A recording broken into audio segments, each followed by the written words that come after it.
Las negociaciones para un alto el fuego en Gaza se reanudarán en El Cairo este domingo. Los diálogos mediados por Qatar y Egipto buscan un cese el fuego de 6 semanas y la liberación de los rehenes. Esto mientras en terreno siguen los ataques y combates. En su mensaje de Pascua, el Papa Francisco alertó contra los vientos de la guerra sobre Europa. Desde la Basílica de San Pedro en Roma pidió un intercambio general de todos los prisioneros en las guerras de Ucrania y Gaza, así como un cese al fuego inmediato en la franja. Cerraron las urnas en Turquía. Allí 61 millones de personas estaban llamadas a votar en las elecciones municipales, donde el presidente Recep Tayyip Erdogan intenta recuperar el control político de la ciudad de Estambul, que dirige la oposición desde el año 2019. El momento de actualizar lo que ocurre en el mundo de las 24 en español. Les saluda Jorge Hurtado. Las conversaciones de tregua entre Israel y Hamás se reanudarán en el este domingo. Se trata del último intento de un cese el fuego de 6 semanas a cambio de la propuesta de liberación de 40 de los 130 rehenes en poder de Hamás. La guerra deja 77 muertos y 108 heridos en las últimas 24 horas, así como más de 32.700 palestinos muertos desde el inicio del conflicto, mientras un corredor marítimo intenta llevar alimentos al rodeado enclave, pese a que las organizaciones afirman que es insuficiente. El gobierno israelí bajo presión. El sábado por la noche cientos de manifestantes se reunieron nuevamente en Tel Aviv y en Jerusalén frente al Parlamento para exigir la liberación de los rehenes y la salida del primer ministro Benjamin Netanyahu. Creo que el primer ministro ha perdido el rumbo, que no le preocupa traer de vuelta a los rehenes. Exijo que Netanyahu se vaya a casa, que nos deje en paz para que podamos dirigir el país y que otra persona traiga de vuelta a mi hijo Matán y al resto de los rehenes. Benjamin Netanyahu ha dado luz verde a nuevas conversaciones con Hamás en Egipto y Qatar. Según Reuters, esta nueva ronda de negociaciones se basaría en una suspensión de 6 semanas de la ofensiva israelí en Gaza y en la liberación de 40 de los 130 rehenes que aún mantiene Hamás, a cambio de la liberación de varios centenares de presos palestinos. Sin embargo, desde la tregua del pasado noviembre, las conversaciones se han estancado en varios puntos concretos. La semana pasada, las conversaciones se rompieron después de que Hamás exigiera la retirada total de las tropas israelíes de la Franja de Gaza y la liberación de todos los prisioneros palestinos en poder de Israel. Una exigencia que el gobierno israelí había calificado de inviable. Israel rechaza cualquier retirada permanente de sus tropas de Gaza y afirma que quiere destruir a Hamás.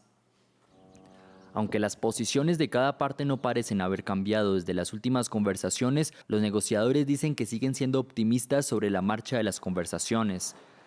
Pero esta vez con una mayor presión internacional. Por primera vez en casi 6 meses de conflicto, el Consejo de Seguridad de la ONU adoptó una resolución que exige un alto el fuego inmediato en la Franja de Gaza durante el Ramadán y la liberación de todos los rehenes en poder de Hamás.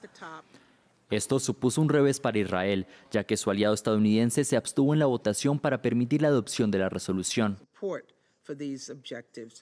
Al menos 8 personas murieron tras un atentado en un concurrido mercado de Azaz, una ciudad del norte de Siria, ubicada cerca de la frontera con Turquía. El carro bomba dejó más de 20 heridos, algunos de ellos graves, que fueron trasladados a hospitales locales. La explosión ocurrió a la hora pico de compras tras el fin del ayuno durante el mes musulmán del Ramadán. Ninguna organización todavía se ha reivindicado este atentado. En noticias de la guerra en Ucrania, el presidente Volodymyr Zelensky conmemoró el segundo aniversario de la reconquista de la región de Kiev, luego de que cayera a manos de las fuerzas invasoras rusas. El ejército ucraniano recuperó Irpin y Bucha en las afueras de Kiev a finales de marzo del 2022. Hoy Rusia lanzó nuevos ataques contra infraestructura en la región occidental de Lviv. Al menos 2 personas murieron en distintos ataques con drones. Otros miles quedaron sin electricidad en la región ucraniana de Odessa, después de que los restos de un dron ruso provocaran un incendio en una instalación de energía. Por su parte, las autoridades de Belgorod, en Rusia, denunciaron la muerte de una mujer en ataques ucranianos. ¿Por qué toda esta muerte?, se preguntó el Papa Francisco en su mensaje de Pascua este domingo. El pontífice presidió la misa en la Plaza de San Pedro y pidió un alto el fuego inmediato en Gaza. Un discurso que viene en medio de las inquietudes sobre el estado de salud de Francisco, de 87 años. El viernes había cancelado su participación en el Vía Crucis por preservar su salud. Veamos. El Papa Francisco pide el cese al fuego en Gaza y en Ucrania. En su tradicional mensaje Urbi et Orbi, durante la misa del domingo de Pascua, el pontífice de 87 años se refirió al sufrimiento causado por la guerra en el enclave palestino y pidió un alto en las hostilidades, la liberación de rehenes israelíes y el intercambio de prisioneros entre Rusia y Ucrania.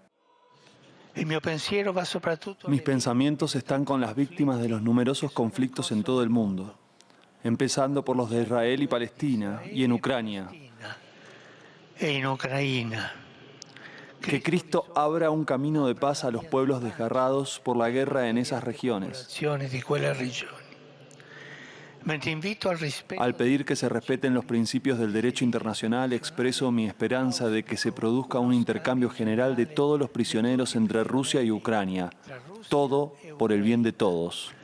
Tutti per tutti. En un mensaje que condenó la violencia en el mundo, Francisco también se refirió a conflictos en Siria, Líbano, Armenia, Azerbaiyán, Haití y en África. El Papa también envió un mensaje de esperanza para aquellos que sufren la violencia, los conflictos, la inseguridad alimentaria y los efectos del cambio climático, y pidió consuelo para las víctimas del terrorismo en todas sus formas. Después de la misa, Francisco recorrió la Plaza de San Pedro a bordo del papamóvil y saludó a los asistentes al servicio luego de que debiera cancelar compromisos y limitar sus apariciones por motivos de salud. Al menos 60.000 personas acudieron este domingo a la misa en la Plaza de San Pedro, que cerró la Semana Santa para los católicos en todo el mundo.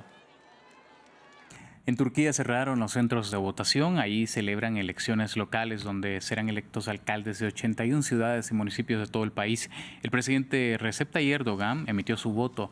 A pesar de no ser candidato, el actual presidente se involucró en la campaña para apoyar el candidato de su partido, mientras intenta recuperar el control político de Estambul, el centro económico del país, y la capital Ankara, los cuales perdió en 2019. 61 millones de personas, entre ellas más de 1 millón de votantes nuevos, estaban convocados. En Perú, el Ministerio Público, que realizó el allanamiento en el Palacio Presidencial y también la residencia de la presidenta Dina Boluarte, indicó que encontró pruebas que sugieren que un reloj Rolex, previamente descrito por la mandataria como una pieza antigua, fue adquirido en 2023. La presidenta calificó como un procedimiento arbitrario y abusivo de parte de la Fiscalía la redada, que hace parte de una investigación abierta por presunto enriquecimiento ilícito. Primeros resultados del allanamiento a la casa de la presidenta de Perú, Dina Boluarte, y al Palacio Presidencial. Boluarte es investigada por enriquecimiento ilícito y falta de declaración de la posesión de relojes de lujo marca Rolex. Los objetos hallados durante el allanamiento podría contradecir la versión de Boluarte, que dijo que los adquirió con sus ahorros. La Fiscalía confirmó la existencia de un Rolex valorizado en más de $15.000 con la tarjeta de identificación respectiva, que data de julio de 2023. Sin embargo, el reloj no fue encontrado. Pese a las presiones, la jefa de Estado se negó a dimitir en un mensaje institucional y denunció un acoso sistemático en su contra. Hecho sobre los relojes. Siempre he dicho que soy una mujer honesta. Entré a Palacio de Gobierno con las manos limpias y así me retiraré en el año 2026. La Fiscalía buscaba pruebas sobre una colección de relojes de lujo propiedad de la presidenta. Se habla de unos 15. Esto fue revelado hace 2 semanas por una investigación periodística de La Encerrona. La Fiscalía intentó el miércoles hablar con Boluarte, pero esta alegó problemas de agenda. El Ministerio Público aseguró que la presidenta declarará el 5 de abril. El antiguo partido de la presidenta Dina Boluarte, Perú Libre, presentó una moción de vacancia, mientras que el partido mayoritario del fujimorismo, Fuerza Popular, habló de intereses oscuros que buscan desestabilizar el orden constitucional. El divorcio de Boluarte con la izquierda y su acercamiento a la derecha se produjo tras su ascenso de vicepresidenta a presidenta, tras la fallida disolución del Congreso de Pedro Castillo cuando iba a ser destituido. Se desataron unas protestas con más de 60 muertos según la Defensoría del Pueblo, por lo que Boluarte también está siendo investigada, en un país que lleva 6 presidentes en 6 años. Llegamos al final de esta edición, pero usted continúe con más de la programación de France 24 en español.